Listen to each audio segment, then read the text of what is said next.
At this time, I'd like to introduce again to you Brother Prince Asiel, who will introduce Rabbi Ben Ammi. In 1977, as President Sadat of Egypt was meeting in Jerusalem, Minister Louis Farrakhan and I met in the city of Chicago. And we said that after 2,000 years, the sons of Abraham that was brought to America had come back together. The Hebrew and the Muslim had come together for peace. And over the last 25 years, after being outside of America, Rabbi Ben Ammi has brought back to America's African American community and the world that we have produced a community that in the last 33 years, not one murder, not one stabbing, not one drive-by shooting, not one case of wife abuse, of human abuse, of child abuse. And Minister Louis Farrakhan has provided this venue today to say to the world, even though there is trouble in Jerusalem between Arab and Israeli, but here on the capital of the United States of America, from Dimona, Israel, Ben Ammi has come down to say to the people that we have a new direction, that the sons of Abraham in America will show the way. I present to you His Excellency Ben Ammi Ben Israel, anointed spiritual leader, the kingdom of God at Jerusalem.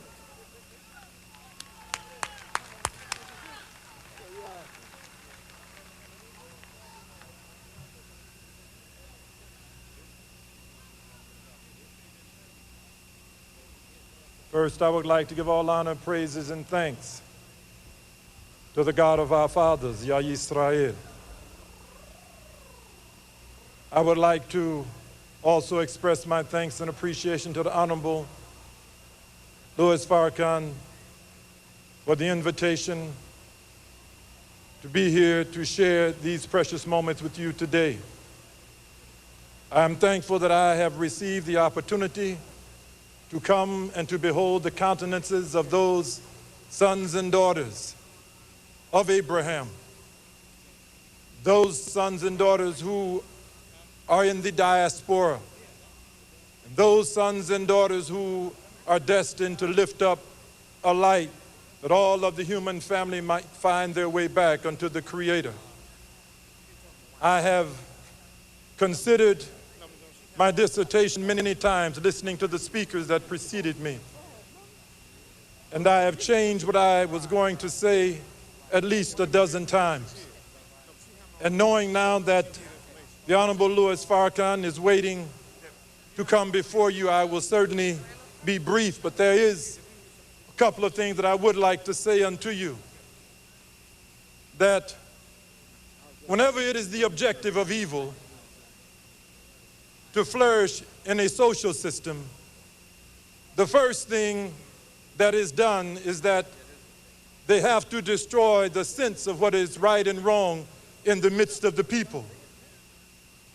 And once they have destroyed the sense of what is right and wrong, they give them an injection of tolerate. And once you've lost your direction and you've been injected with tolerate, then they proceed on to extract from you all things that could possibly provide unto you a light to find your way back to the source of your strength. I must remind you that you were brought into this land to give an advantage to the slave masters. And you must understand that for 400 years, they have maintained that advantage because you have maintained your dedication to that advantage that you have given them since you arrived on these shores. And they will not lose that advantage. There is no plan, neither present or future, for the American hierarchy to lose their advantage. Democracy is all about advantage.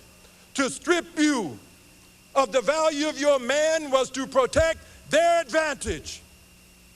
To cause your woman to equate equality with sameness was to protect their advantage to take your children away from you, away from the authority of the parents. That was to protect their advantage. That's what democracy is all about. And I must remind you today that they will not lose that advantage until they, in fact, lose you. They will not lose that advantage. It is like a seesaw. You continue to sit on the seesaw, looking up and wondering, when will they come down? They cannot come down until you get up. It is a matter when they said you need to stand. If you get up off of the seesaw, he that is higher than you has to come down. It is time for you to understand that you need another direction, what I will call the Genesis direction. We cannot leave you today without a prototype of what a successful family in the eyes of God has to be.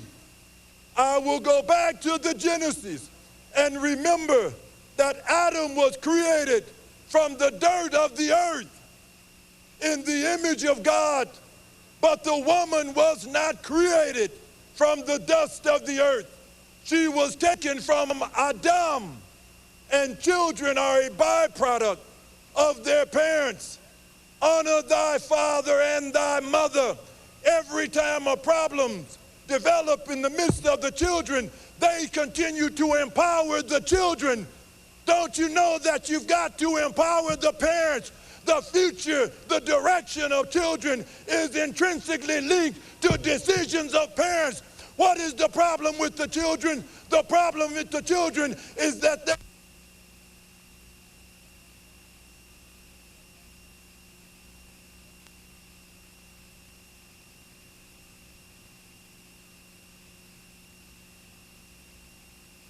what I call the Genesis direction.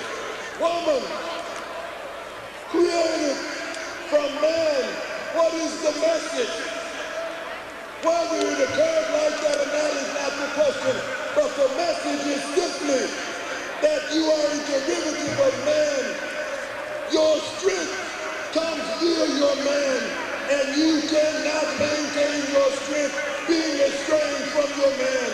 So the Genesis direction represents man in the image of God. Put your hands in the hands of God. Woman, go back to your man. You cannot survive alone in this system without the source of your strength. You must return and put your hands in the hands of your man. And children,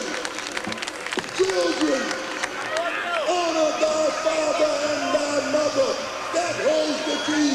I want to make a slight correction. We've heard the cliche on so many occasions that our future depends on the children. We understand the progeny. We understand, but we must reverse that the future of the children has to return. Their future depends upon you. We must understand that the destiny of our people depends upon those who are making the decision for the children. We need to unempower children and to re-empower parents. And once we give children back into the parents, we will see that there will be a change in the neighborhood. I want to say, I'm thankful and I'm grateful. And I do pray that in the very, very near future, that we will all come together as we have come together in this great occasion. And we will all be allowing out to all of the families and notifying you of the port of embarkation when you start our journey back to the promised land. That's when their advantage will be lost. We are their advantage, and it won't be lost until they reach us. And it is time now for the return to the promised land.